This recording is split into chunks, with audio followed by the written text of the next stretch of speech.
Assalamualaikum warahmatullahi wabarakatuh. Senang sekali bisa kembali dan menemani Anda semua dalam program acara Kata Mutiara bersama saya Muhammad Deni dan guru kita tercinta Al-Habib Ahmad Mustaba. Assalamualaikum Habib.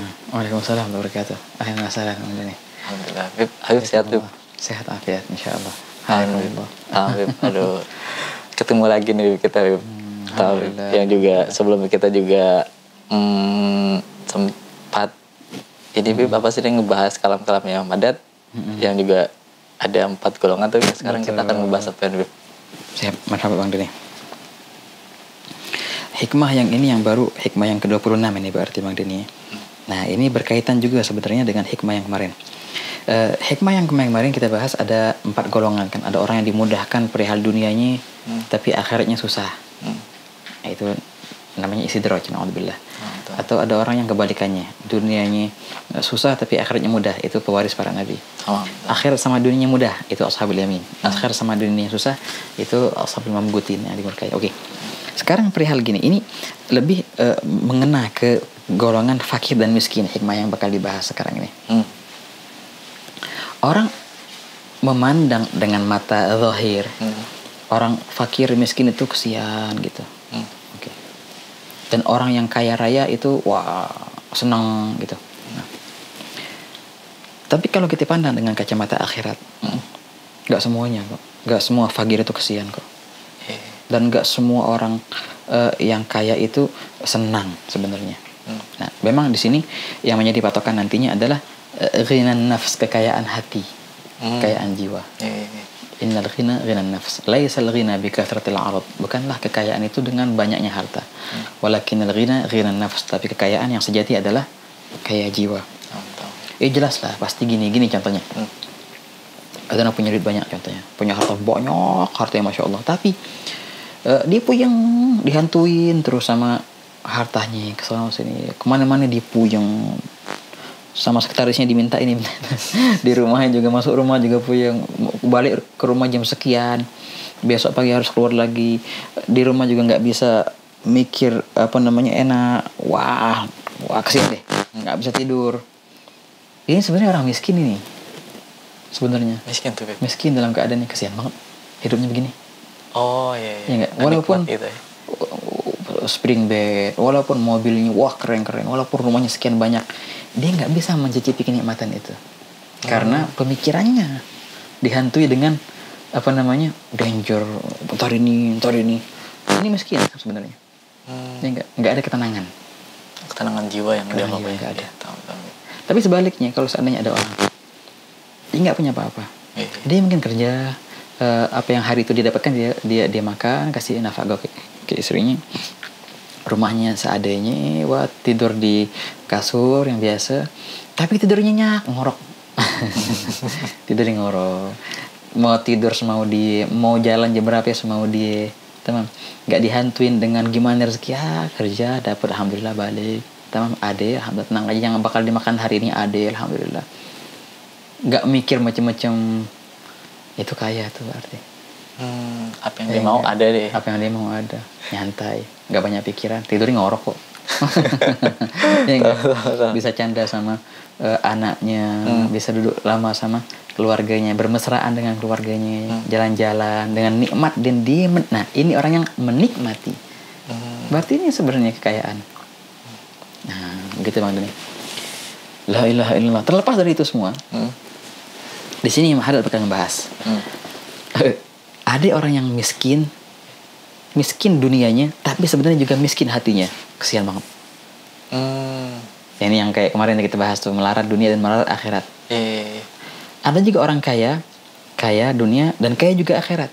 Walaupun dia punya kekayaan yang besar, tapi itu kekayaan tidak membuat dia terlena dari kewajiban yang Allah Ta'ala wajibkan atasnya.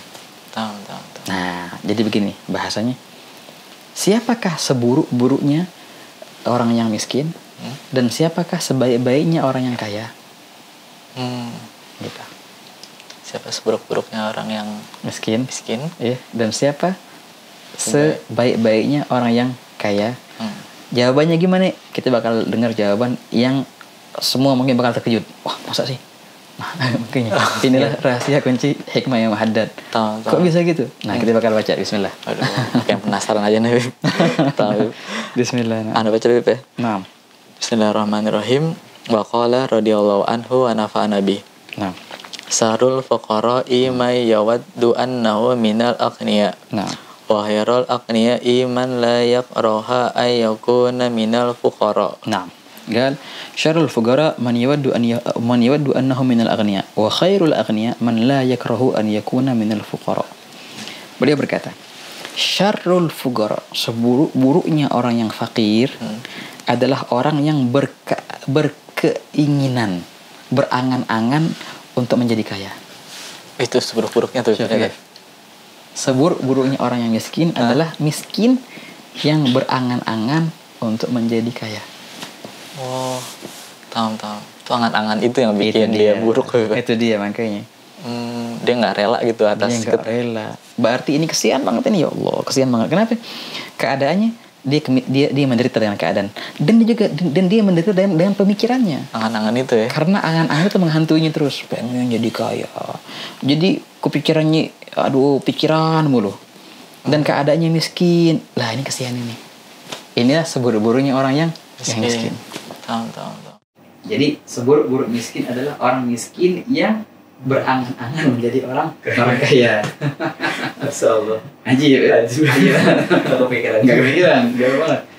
Dan memang betul sih, artinya kalau seandainya dia rela menerima itu, memang berangan-angan untuk menjadi orang kaya enggak salah. Tapi kalau seandainya itu menjadi bahan pikirannya dan mengusik dia, nah ini yang jadi bahaya. Tapi kalau seandainya itu rencana, ya bismillah, tafadhol, bagus ini. Rencana, bukan angan-angan. Beda sih antara rencana dan bedanya apa amarin? Kalau rencana itu disiapkan planningnya dan dilaksanakan planning itu. Kalau angan-angan, nggak ada planningnya dan cuma begini Pak, nggak ada gerakan, itu angan-angan namanya itu. Kalau rencana jelas, satu ikhtiar gitu, ada ikhtiarnya.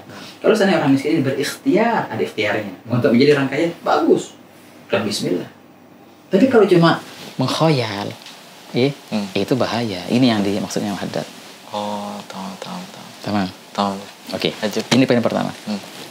Jadi seburuk-buruknya orang fakir adalah orang fakir yang berangan-angan untuk menjadi orang kaya.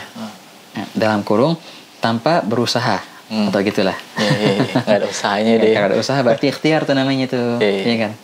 Nah sebenarnya kalau orang miskin dan dia menerima dengan keadaan itu, dia bakal nikmatin kok. Dia bakal menikmati itu, dan bismillah ikhtiarnya ada untuk ke depan, dan dia tidak diharamkan untuk menikmati keadaan yang sekarang dia sekarang dia di situ. Girang. Oke, ala kulli hal. Sebaliknya sekarang beliau berkata, wa khairul aghniya man la yakrahu an yakuna minal fuqara.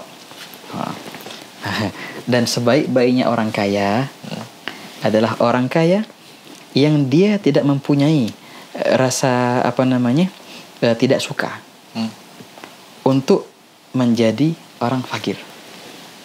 Biasa-biasa aja. Maksudnya gimana? Oke. Kan ini orang kaya nih kan. Fulan, ente punya rumah sekian, punya mobil sekian, oke. Kalau seandainya suatu hari ini ngilang semua, sedih nggak ente? Sedih. Nah, kalau sedih berarti orang kaya biasa itu. Oke, biasa. Tapi kalau dia bilang, biasa aja, ini emang sama titipan dari Allah kok. Nah, itulah sebaik-baiknya orang kaya. Masya Allah. Yang tidak merasa tergantungan gitu ya. Iya, betul. Yang tidak merasa keberatan seandainya dia dijadikan orang fakir. Dia rela gitu. Rela. Kalau dia maksudnya dia dicabut semuanya jadi fakir. Ya betul.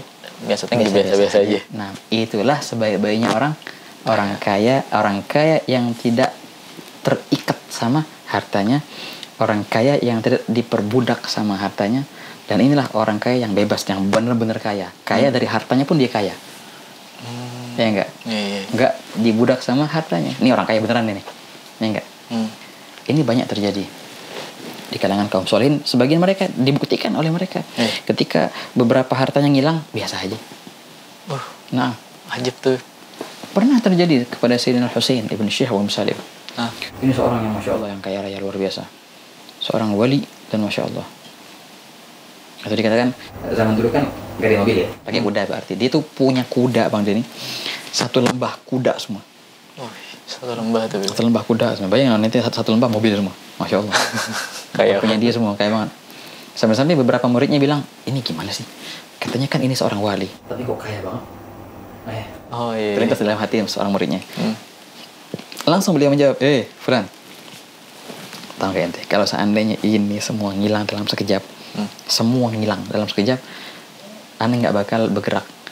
Bukan di hati, aneh nggak bakal bergerak walaupun satu helai rambut di tanganku. Apalagi di hati nggak ngaruh sama sekali. Apalagi mau stres, mau nangis, mau gila.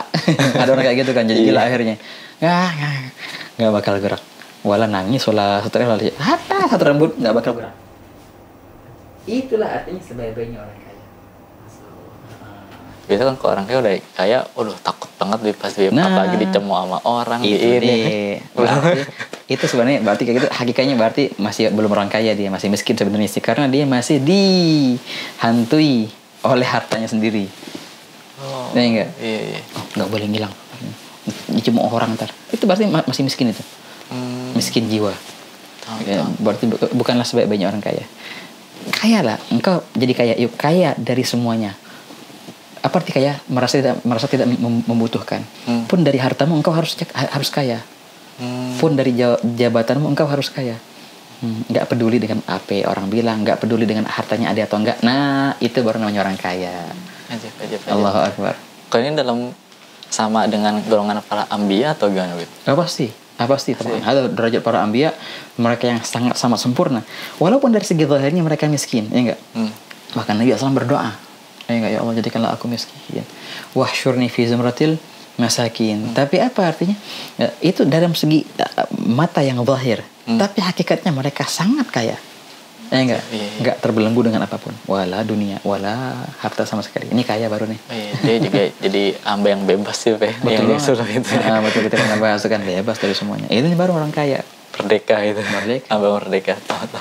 Nabi Allah Sulaiman alaihissalam. Allah. Nah, Nabi Sulaiman kan raja ya kan. Bukan raja manusia, raja jin, raja macam-macam. Diceritakan suatu hari Nabi Sulaiman lagi jalan, lihat beberapa orang miskin lagi duduk di situ. Akhirnya dia sama rombongannya camping juga di situ. Di rombongannya buat hidangan. Akhirnya dia tinggalin hidangan tuh. Dan duduk sama orang yang miskin-miskin itu. Dan dia bilang, miskin, jalis ma'al masakin. Akulah orang yang miskin yang suka duduk dengan orang-orang miskin kayak gini. Enak. Allah. Nah, ini nih sebaik-baik orang kaya yang tidak membenci ataupun yang tidak keberatan bila mana dia bersama orang yang miskin. Biasa aja, enak, nyantai bareng, sama kok gitu. Semua miskin semua. Ajib. Masalah. Nah, ini ajib banget nih, pembahasan kadang kalam-kalam yang antum udah ini Bib, bahas nih, Bib. Masya Allah Bang Denny. Makasih banyak nih, Bib, atas waktunya, Bib, dan juga pembahasannya. Kita lanjutin di episode-episode berikutnya, Bib, ya. Dan juga makasih banyak, Bib, atas pemirsa yang telah menyaksikan Kata Mutiara dari awal sampai akhir bersama guru kita tercinta Labib Ahmad Mustaba. Kami pamit mengundurkan diri. Wassalamualaikum warahmatullahi wabarakatuh.